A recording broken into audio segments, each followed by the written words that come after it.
Hi, my name is Umutoni. I am founder of my eponymous luxury jewellery brand, and we're here today, hosted by Post Urban.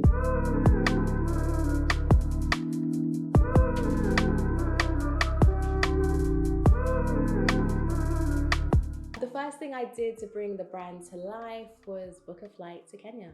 With all of our jewelry, everything is handmade with love by artisans in Kenya. So currently in Kibera, which is the largest urban slum on the African continent, but initially it was actually a slum called Faban.H. So I took a trip out there to go connect with artisans, to see the work, to see who I connected with, what kind of jewelry people were creating, and what kind of partnerships that we could create. And it was a lot of ideation, it was a lot of like discovery.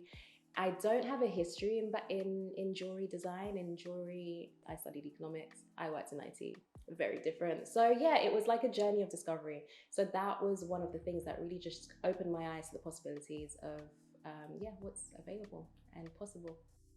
Have I had any help along the way? Yes, of course, 100%. Like in this life, we're not islands. As much as we think we are sometimes, we just ain't. Lots of support, whether it's obviously my family, my mum, my sister are my everything. They hear all my rants, all my things I'm excited about, things that are not going so well. Also been able to connect with incredible entrepreneurs in this space. I work from the Soho Works community, and that's again just an incredible community of people that are doing, people that are dreamers, people that are really pursuing various different ventures. There's lots of help along the way in various different forms, advice, experience, just understanding that a lot of the challenges that I face are actually not unique to me, even if they feel like they are. A funny story. When I launched the brand, it was actually called Kaleidoscope Beauty. We had a completely different identity, and it initially was just a women's brand, like women's jewelry brand. And the plan was to launch our first men's piece in 2020, and you know what happened then? It was the pandemic.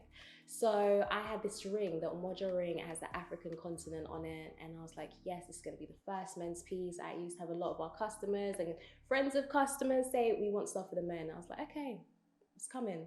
As the pandemic happened, being that we're a brand that's all about helping community, I was like, you know what, this is the time to help more people, not less, right? But it was very challenging in the sense that it was like, how do we do that?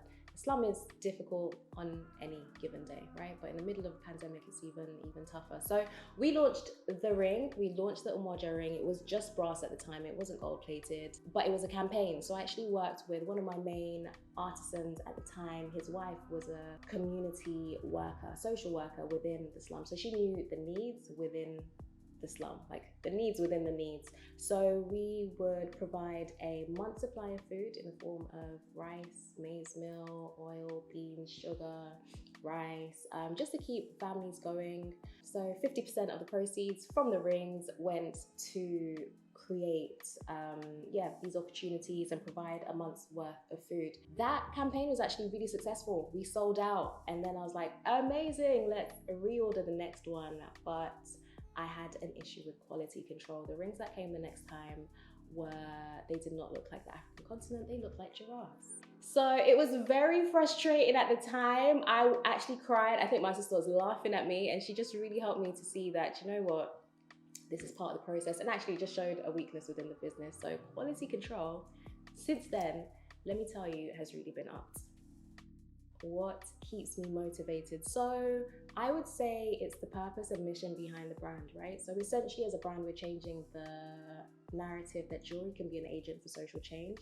We're empowering disenfranchised. We're trying to make sure that we're creating a spirit of reciprocity by working with the artisans that we work with. So it's knowing that there's an impact beyond what we're doing. There's job creation, there's value creation. And sometimes what we do, we go the longer route, but again, just in line with our values as a brand to make sure we add the value within the community.